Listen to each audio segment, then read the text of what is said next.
ठीक है, 50 किलो आटा, 70 किलो चीनी, 25 चाय के पैकेट, 50 किलो चावल। ठीक है, हाँ मैं जा रहा हूँ। तो क्या हो गया भाई, तुम्हारे घर पे कोई बड़ी दावत है क्या? दावत? अबे भाई तुम्हें नहीं पता क्या, मुल्क डिफॉल्ट होने वाला है। तो डिफॉल्ट होगा तो तुम ऐसे जंगी हालत में क्यों भाग रहे हो? भाई जब मुल्क डिफॉल्ट होता है ना, तो ना कुछ खाने को होता है, ना कुछ पीने को होता है, ना तेल होता है, ना गाड़ियाँ चलती हैं, ना दफ्तर खुलते हैं और ना ही स्कूल खुलते हैं। वैसे क्या मतलब होता है डिफॉल्ट होने का तुम्हारी नज़र में? मुल्क बिल्कुल ख़त्म हो जाता है। क्या आपको भी यही लगता है कि मुल्क डिफॉल्ट होने का मतलब मुल्क खत्म हो जाना होता है? जिस सूरत हाल से पाकिस्तान अभी गुजर रहा है और जिस तरह की खबरें चल रही हैं, हर शहरी के जहन में कुछ सवालात हैं कि ये डिफॉल्ट क्या होता है, डिफॉल्ट के बाद क्या होता है और डिफॉल्ट से बचा कैसे जा सकता है। और एक और बात, क्या पाकिस्तान सच में डिफॉल्ट होने वाला है?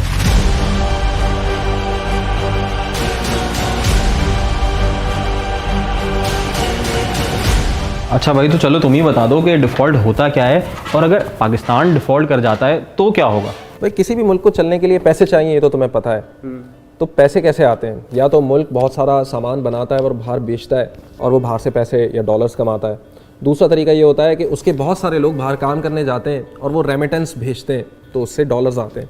तीसरा तरीका ये होता है कि मुल्क डॉलर उधार लेता है और उस उधार को उतारने का जब वक्त आ जाता है, या उसकी किस्त वापस करने का, या उसके ऊपर सूद वापस करने का, और जब मुल्क के पास पैसे नहीं होते तो वो अपने आप को डिफ़ॉल्ट डिक्लेयर करता है। ये होता है डिफ़ॉल्ट। दूसरा सवाल तुम्हारा है कि अब डिफ़ॉल्ट कर गए तो क्या होगा? भाई तुम समोसे पकौड़े नहीं खा सकोगे। हैं? क्या मतलब? ये समोसे पकौड़े कहाँ से आ गए बीच में? भाई पाकिस्तान में खाने पकाने का मतलब एडिबल ऑयल इंपोर्ट होता है। पाकिस्तान में क्रूड ऑयल भी इंपोर्ट होता है, जो बाद में यहाँ की रिफाइनरी से कभी डीजल बनता है, कभी पेट्रोल बनता है और कभी दूसरे ईंधनों में तब्दील किया जाता है। इसी से बिजली भी बनती है।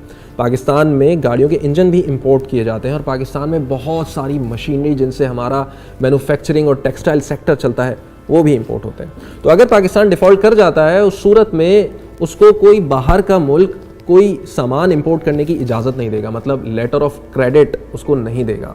लेटर ऑफ क्रेडिट ऐसे काम करता है कि जब आपको कर्जा चाहिए होता है तो आप बाहर के किसी बैंक को ये लिख के देते हो और वो बैंक फिर उस कंपनी को जिसने या तो कर्जा देना होता है और या तो कोई चीज़ फराहम करनी होती है, उसको लेटर ऑफ क्रेडिट अप्रूव करके देता है कि हाँ मैं गारंटी लेता हूँ कि ये जो शख्स है या ये जो कंपनी है या ये जो मुल्क है, ये पैसे तुम्हें वापस करने की सकत रखता है।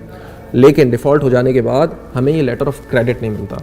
तो हाँ, इसका वर्स्ट केस सिनेरियो ये है कि बहुत सारी जॉब्स चली जाएंगी, और अगर हम क्रॉप बनाते भी हैं, मतलब हमारा एग्रीकल्चर सेक्टर स्ट्रांग भी है, तो उसकी ट्रांसपोर्टेशन के लिए हमारे पास गाड़ियाँ भी नहीं होंगी। तो पाकिस्तान यहाँ तक पहुँचा कैसे? भाई अपनी आज़ादी से लेकर आज तक पाकिस्तान की माशी सूरत हाल कभी भी मुस्तहकम नहीं रही। इसकी कुछ वजूहात तो बाहर की मतलब एक्सटर्नल हैं, लेकिन इंटरनल भी बहुत सारी वजूहात हैं। मिसाल के तौर पर पाकिस्तान की जितनी आमदन है, मतलब अगर $100 आमदन है तो पाकिस्तान का ख़र्चा $220 है। तो हर साल अगर पाकिस्तान $100 कमाता है तो $220 खर्च करता है, मतलब वो $120 के खसारे में है। अब ये खसारा कैसे पूरा होगा? क्योंकि पाकिस्तान के पास तो ना मैन्युफैक्चरिंग सेक्टर इतना स्ट्रॉन्ग है कि एक्सपोर्ट्स बहुत ज़्यादा हो, ना पाकिस्तान इतनी ज़्यादा सर्विसेज बाहर देता है कि वो अपने डॉलर हासिल कर ले, ना पाकिस्तान के इतने सारे लोग बाहर से रेमिटेंसेस भेज रहे हैं कि वो खसारा पूरा कर दें। तो ये जो $120 का खसारा पूरा करना होता है पाकिस्तान को, उसके लिए उसको चाहिए होते हैं लोन्स। वो लोन्स कभी हासिल करता है दूसरे मालिक से, कभी हासिल करता है बॉन्ड्स के ज़रिए, मतलब वो बॉन्ड्स मार्केट में फेंकता है और लोग वो ख़रीदते हैं, तो पाकिस्तान के पास डॉलर्स में पैसे आते हैं। तो जब मुल्क उस नहज पे पहुंच जाता है कि उसके पास पुराने कर्जे उतारने के लिए पैसे या डॉलर्स नहीं होते और कोई दूसरी कंट्री या दूसरा इदारा उसको डॉलर्स नहीं दे रहा होता उधार में, तो वो बिलाखिर पहुंचता है IMF मतलब इंटरनेशनल मॉनेटरी फ़ंड के पास, और वो फिर उस मुल्क को डिफ़ॉल्ट होने से बचाता है। लेकिन पाकिस्तान की तारीख़ इतनी ख़तरनाक रही है कि वो गुज़िश्ता करीब 65 सालों में 22 मरतबा IMF के पास जा चुका है। तो भाई हम एक काम करते हैं, हम नोट छापते हैं और इतने नोट छापते हैं कि IMF का लोन चुका देते हैं। जिम्बाब्वे ने भी यही गलती की थी, फिर पता है उनका अंजाम क्या हुआ? क्या? वहाँ के लोगों को रोटी खरीदने के लिए भी इतने सारे बंडल देने पड़े रुपयों के। वो क्यों? इसको एक मिसाल से समझते हैं। ये मेरा मोबाइल रखो। Thank you. नहीं, मिसाल के लिए दे रहा हूँ। अच्छा। इसके एवज में तुमसे चाह रहा हूँ कि मुझे कोई सबूत दो कि मैंने तुम्हें मोबाइल दिया है। तुम क्या दोगे? मैं तुम्हें एक पेपर पे लिख के साइन करके दे दूंगा। गुड।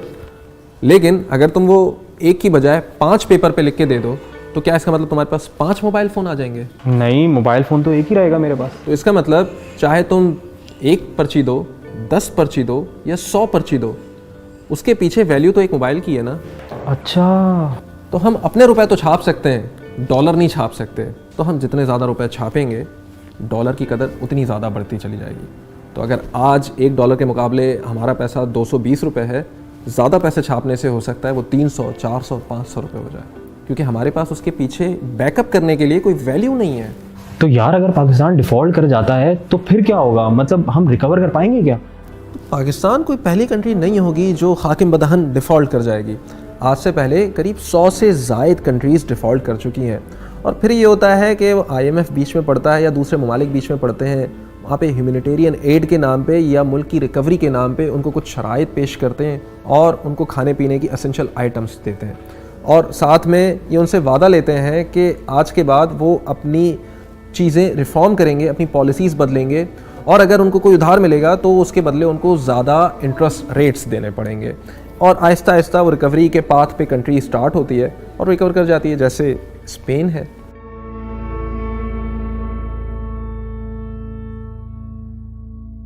जी जी, अरे थैंक यू सो मच, अरे बहुत शुक्रिया आपका। जी जी, ओके, अल्लाह हाफिज़। क्या हुआ भाई, अब तुम राशन लेने तो नहीं जा रहे ना? नहीं नहीं, मेरा वीज़ा लग गया, मैं तो चला। लेकिन तू समझाता बड़ा अच्छा है यार, प्रोफेसर बन जा।